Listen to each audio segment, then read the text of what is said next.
آپ دیکھ رہے تھے انبیاء کا خواب وہی ہوتا ہے، یعنی آپ صلی اللہ علیہ وسلم نے خواب دیکھا دو شخصوں کے تعلق سے، جو پہلے ویڈیو میں آپ نے دیکھا ہوگا۔ تو دوسرے تعلق سے آتا ہے قرآن کریم، یعنی جو شخص بیٹھا ہوا ہے یہ قرآن کریم پڑھا ہوا ہے، جو شخص لیٹا ہوا ہے، بیٹھا ہوا تو وہ جھوٹا تھا جو میں دیکھا ہے۔ یہ دوسری ویڈیو جو ہماری بن رہی ہے وہ قرآن کریم کے تعلق سے بن رہی ہے کہ وہ شخص لیٹا ہوا ہے اور ایک شخص اس کے پیچھے کھڑا ہے، اتنا موٹا پتھر لیے ہوا ہے۔ یہ جیسے ہی اس شخص کے سر پہ مارتا ہے، سر پھوٹ جاتا، پتھر لڑک کے دور جاتا ہے۔ یہ پتھر اٹھا کے لاتا ہے، اس کا سر اپنی جگہ پھر ایسے ہی وجود میں آ جاتا ہے۔ یہ اس کے اوپر پھر یہی وار کرتا ہے۔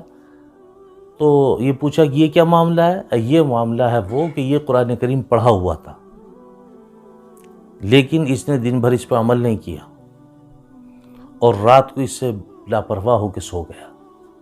قیامت تک اس کے ساتھ یہی معاملہ ہوتا رہے گا۔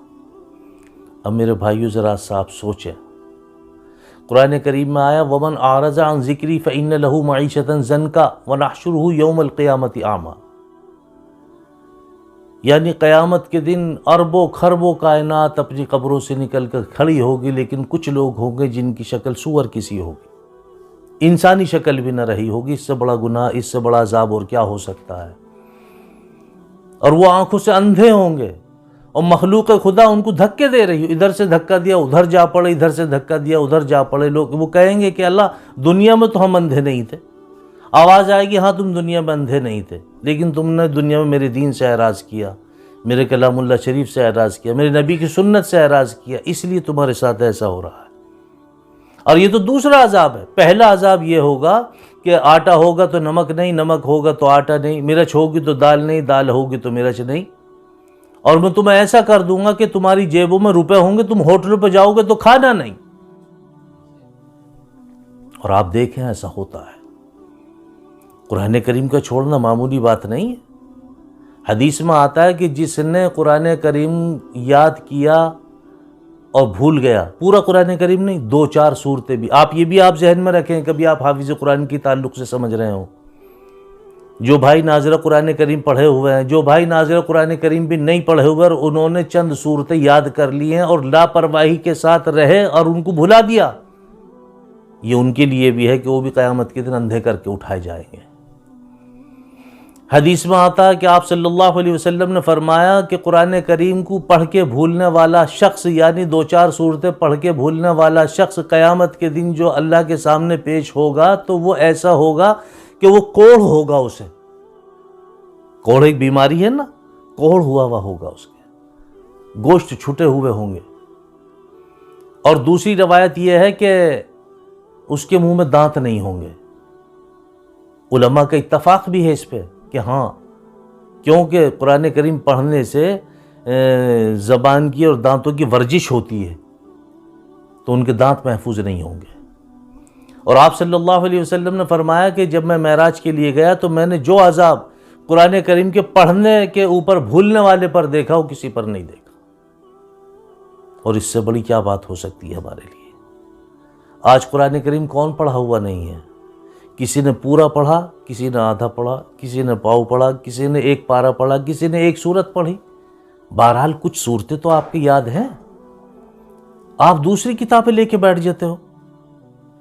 آپ یقین جانو، آپ سے قیامت کے دن بخاری شریف کا بھی حساب نہیں لیا جائے گا کہ تم نے بخاری شریف پڑھ تو لی تھی لیکن اس کے بعد میں پھر مطالعہ کیا نہیں کیا، پڑھی نہیں پڑھی۔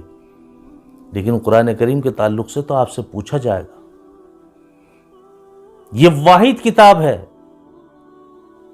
جو میدان محشر میں قیامت کے دن عرش کا پایا پکڑ کر کھڑا ہوگا، انسانی شکل میں ہوگا۔ اس کے 2 آنکھیں ہوں گی، زبان ہوگی، ہاتھ ہوں گے۔ اگر اس کا پڑھنے والا جہنم میں جا رہا ہوگا تو یہ اللہ سبحانہ و تعالی سے حجت کرے گا، اے اللہ اس نے مجھے رات کے اندھیرے میں، دن کے اجالے میں، سورج کی شعاؤں میں مجھے پڑھا، اس نے یاد کیا، میں اس کو جہنم میں نہیں جانے دینے کا۔ اور اللہ سبحانہ و تعالی اس کی حجت کو قبول بھی فرمائیں گے۔ یہ بھی ہے، اللہ سبحانہ و تعالی اس کی حجت کو قبول بھی فرمائیں گے۔ اللہ ہمیں یقین نصیب فرمائے۔ آج قرآن کریم ہم پڑھے ہوئے ہیں لیکن کھول کے دیکھنے کی نوبت نہیں آتی کیونکہ آپ کو ثواب میں اتنا الجھا دیا گیا ہے کہ ایک مرتبہ یہ پڑھ لو تو اتنے لاکھ نیکی، ایک تسبیح یہ پڑھ لو تو اتنے لاکھ نیکی، ایک قدم اس معاملے میں رکھ دو تو اتنے لاکھ نیکی، یہ کام کر کے نماز پڑھو تو اتنے لاکھ نمازوں کا ثواب، یہ آپ کے ذہن میں بھر دیا گیا ہے۔ قرآن کریم اللہ سبحانہ و تعالیٰ کی وہ واحد کتاب ہے، جتنا کچھ آسمانی کتابوں میں آیا، جتنی بھی آسمانی کتابیں آئی ہیں، جتنا ان کتابوں میں آیا وہ سب کچھ قرآن کریم میں آ گیا، اور جتنا کچھ قرآن کریم میں آیا وہ سب کچھ الحمد شریف میں آ گیا، بسم اللہ میں آ گیا، اور جتنا کچھ بسم اللہ میں آیا وہ سب کچھ بسم اللہ کے با میں آ گیا، اور جتنا کچھ بسم اللہ کے با میں آیا وہ سب کچھ بسم اللہ کے با کے نقطے میں آ گیا۔ قرآن کریم ایسی بابرکت کتاب ہے۔ ایک سائل ایک غیر مسلم کی دکان پر پہنچا تو اس غیر مسلم نے کہا کہ ہیں آپ مسلمان ہیں؟ جی میں مسلمان ہوں۔ یہ تو بڑے افسوس کی بات ہے، قرآن کریم پڑھے ہوئے ہیں؟ جی پڑھا ہوا ہوں، اور پھر بھیک مانگ رہے ہیں؟ قرآن کریم پڑھا ہوا ہو اور بھیک مانگ رہا ہو، یہ کیسے ہو سکتا ہے؟ مجھے تو ایک جگہ قرآن کریم ایسے ہی مل گیا، میں نے اس کو اٹھایا، صاف کر کے رکھا، روزانہ دھوپ بتی دیتا ہوں، میری دکان میں تو 4 چاند لگ گئے۔ تم پڑھے ہوئے ہونے کے بعد بھیک مانگ رہے ہو، یہ بڑے افسوس کی بات ہے۔ سوچنا چاہیے میرے بھائی، قرآن کریم کیسی بابرکت کتاب ہے۔ قیامت تک کے ہر آنے والے انسانوں کے لیے، نہ کہ ہندو اور مسلمان کے لیے، قیامت تک کے ہر آنے والے انسان کے لیے مشعل راہ، نور ہدایت۔ ایسی بابرکت کتاب ہمارے پاس ہونے کے باوجود آج ہم لوگ پریشان ہیں، اور جگہ جگہ سر ٹیکتے پھر رہے ہیں، جاتے پھر رہے ہیں، خوشامدوں میں لگے ہوئے ہیں۔ کیوں؟ قرآن کریم نہیں پڑھتے۔ اگر آپ پہ صرف الحمد شریف آتی ہے، آپ فجر کی نماز کے بعد صرف الحمد شریف پڑھنا شروع کر دیں، آپ یقین جانو، میرا دعویٰ ہے کہ چند روز میں اس کے اثرات مرتب ہونے لگیں گے۔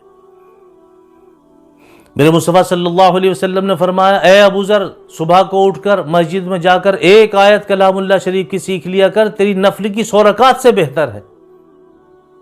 اور اگر تو مسائل کا ایک باب سیکھ لے، بھلے ہی تیمم کا ایک باب سیکھ لے، تو 1000 نفلی رکعات سے بہتر ہے۔ ایک مسئلہ پوچھ لے، ایک مسئلہ یاد کر لے، تیمم کا ہی مسئلہ یاد کر لیں تو 1000 نفلی رکعات سے بہتر ہے۔ آپ لوگ سمجھتے نہیں ہیں، بہت لوگ ہیں جو عقل کے پیچھے لٹھ لیو پھر رہے ہیں، چلو چلو اس سے وہاں ملاقات، اس سے وہاں ملاقات، یہ بات وہ بات، کچھ نہیں، اپنا وقت ضائع کر رہے ہیں اور کچھ نہیں کر رہے۔ قرآن کریم نور ہدایت ہے۔ ایک وقت تھا کہ فجر کی نماز کے بعد گلیوں سے نکلتے تھے تو عورتوں کے پڑھنے کی، قرآن کریم کی پڑھنے کی بھینی بھینی آوازیں آیا کرتی تھی۔ آج گلی سے نکل کے دیکھو، کسی کے بچے کے رونے کی بھی آواز نہیں آتی ہے، کیونکہ ہمارے سونے کا جو ٹائم تھا وہ بدل گیا۔ جب سونے کا ٹائم بدلا تو اٹھنے کا ٹائم بدل گیا۔ گھروں سے دینداری نکلتی جا رہی ہے۔ پہلے ماؤں بہنوں کے اندر بڑی ذمہ داری اور دینداری ہوا کرتی تھی کہ وہ قرآن کریم کو بڑی مستقل مزاجی کے ساتھ پڑھا کرتی تھیں۔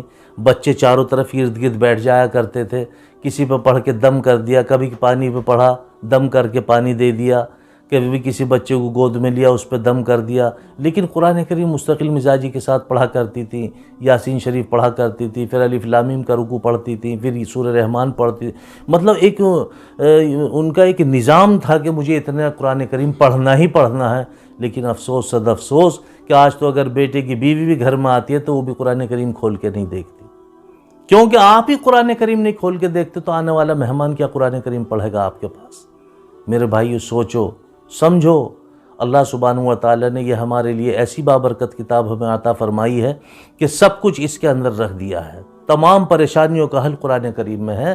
آپ اس قرآن کریم کو پڑھیں، انشاءاللہ ثم انشاءاللہ آپ چند روز کر کے تو دیکھیں اس کے اثرات مرتب ہونے لگیں گے۔ آپ کا ہاتھ ایسے ہونے سے محفوظ رہے گا، ایسے ہونے سے محفوظ رہے گا۔ آپ قرآن کریم کو مستقل مزاجی کے ساتھ، ذمہ داری کے ساتھ مسلسل پڑھنے کے لیے کمر بستہ ہو جائیں، انشاءاللہ پریشانیاں آپ سے دور دور بھاگیں گی۔ اللہ سبحانہ و تعالی ہم سب کو کہنے سننے سے زیادہ عمل کی توفیق نصیب فرمائے۔ انشاءاللہ اگلے ویڈیو میں ہم آپ کو اس کے دوسرا بتائیں گے خواب کے تعلق سے، کہ جو ایک مثل تنور میں کچھ ننگی عورتیں اور ننگے مرد ہیں اور نیچے آگ جل رہی ہے، ان کا کیا تعلق ہے۔ انشاءاللہ اگلی ویڈیو میں آپ سے اس کے تعلق سے بات ہوتی ہے۔